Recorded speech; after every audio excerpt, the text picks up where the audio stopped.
Throughout this series, you get to work with many great scientists and researchers who've spent years studying marine life and have theories that they haven't had the chance to put to the test until they got involved with your team. To play a part in making that a reality for these biologists, one, how rewarding was it to see these scientists tell the camera, I've spent my whole life waiting for this, and you get to witness these incredible things? And two, how do you find these scientists' work to give voice to and decide if your individual skill sets are fit to explore these theories? I think for me, like I definitely had the smallest size brain on that ship. Um, when you're working with the most eminent scientists, and tech people and the people who make the ship, function on a day-to-day basis, it's just, you really are working with the creme de la creme. You're working with the best in the business. And it's amazing to see how these collaborations happen. You have the ships working as it does, and then you have two scientists come in who are the best in the world at this, and then the ship and us all, use the assets that we've got and ideas to then make that, a possibility. So, this is real science. Scientific papers are being written off the back of what was discovered on these missions. So that was amazing, and just being part of that for me was fantastic. I feel like a little bit spoiled because, we, like Aldo said, are on one of the most state-of-the-art research ships on the planet that has incredible capability. So when you see people who spent, many years of their life, like you say, trying to track down something that's never been seen before or understand something that we don't understand, and you get to see the capabilities of the ship answer those questions, it's really incredible. I think as the season progressed and we became more familiar just with how capable the ship is, we started to learn more and more about how we can, make suggestions or help people to, use all the assets available to us to accomplish those goals. Being around passionate people, it's very contagious. You start to understand why they care about what they care about so much. There's so many things where just kind of at the surface you understand it conceptually, but when you realize that someone spent their entire life studying something and you hear them speak about it with such passion, it really makes you care about that thing a lot more too. And I hope that that's what we can do for the world as people watch us on these, incredible expeditions. I hope they can see why it's not just like, figuring out where the data point on the graph should go, but it's really understanding our planet fundamentally in a way that no one has before. Yeah, I don't think you have to worry about that, especially the moment that you have with Rui. Like it's how can you not get emotional about his seeing something that he's wanted to see his whole life and then y'all gave him that chance. That moment, I mean, I will remember it for the rest of my life. I think both of us kind of cried a little bit, Yeah.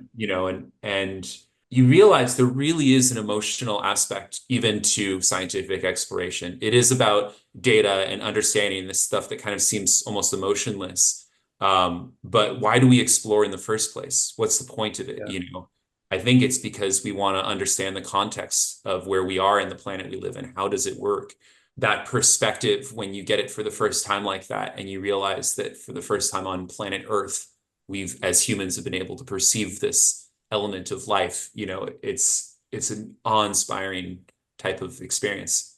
Yeah. How do you decide how much you're allowing yourself to, because as the show says every episode, like there's still, even after all these extraordinary and rare encounters that you have and all this great data that you collect, there's still so much to learn. And even in collecting that data, it would take lifetimes for people to just sift through it all. So how do you both decide, all right, well, I'm just gonna drop in, get this data, and then future generations are gonna figure it out. But I will never live to see what that uncover some of those mysteries myself.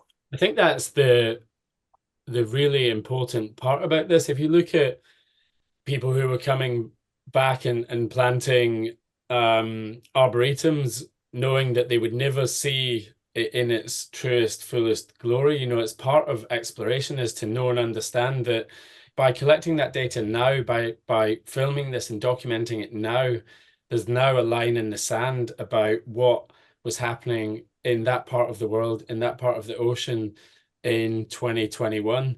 That's the data point, that's the start of this. And yeah, we may not live to find out, but as soon as you start getting that information out there and communicating the science to the masses, the people who will watch this, then who knows what difference that's going to make? Because all it takes is to inspire one person that comes up with some ingenious idea to then change the world. And that happens by, I remember watching natural history documentaries when I was a kid, watching David Attenborough, and now Hmm. I'm working on stuff like that, and it makes a huge difference. I can still remember films that I watched when I was a kid, and now we've got this six-part docu-series that follows four explorers, scientists, and the cutting-edge ship doing some really amazing things, but ultimately underpinned by, new papers in science. It's just phenomenal.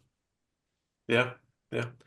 As you mentioned, you both get to witness some truly breathtaking and emotionally overwhelming moments, whether it's sperm whales while they're hovering at the surface or diving, as we just mentioned, or the orcas working together to snatch a humpback baby from its mom.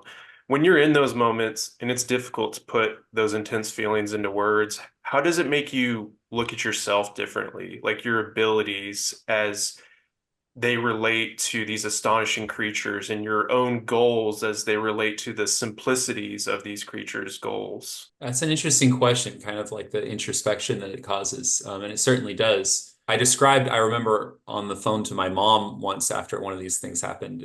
We were looking at humpback whales off the Dominican Republic, and it was it's kind of like spending your whole life, reading books that tell you that there's a creature called a dog and it has these four legs and this is about the size that they are and they do this thing called barking. You kind of know that there is a exog and you think you're familiar with it. But when you spend time every day watching these particular whales and their behavior and the differences in their behavior, that they each have their own character, Hmm.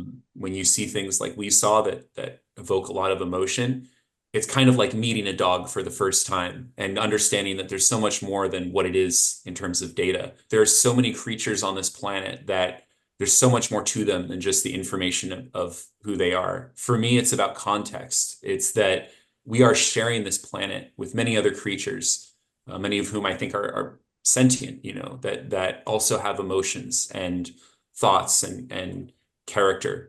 It makes me feel a lot more like I'm a part of a much more complex thing rather than just the one elite human and everything else is kind of a subject to that.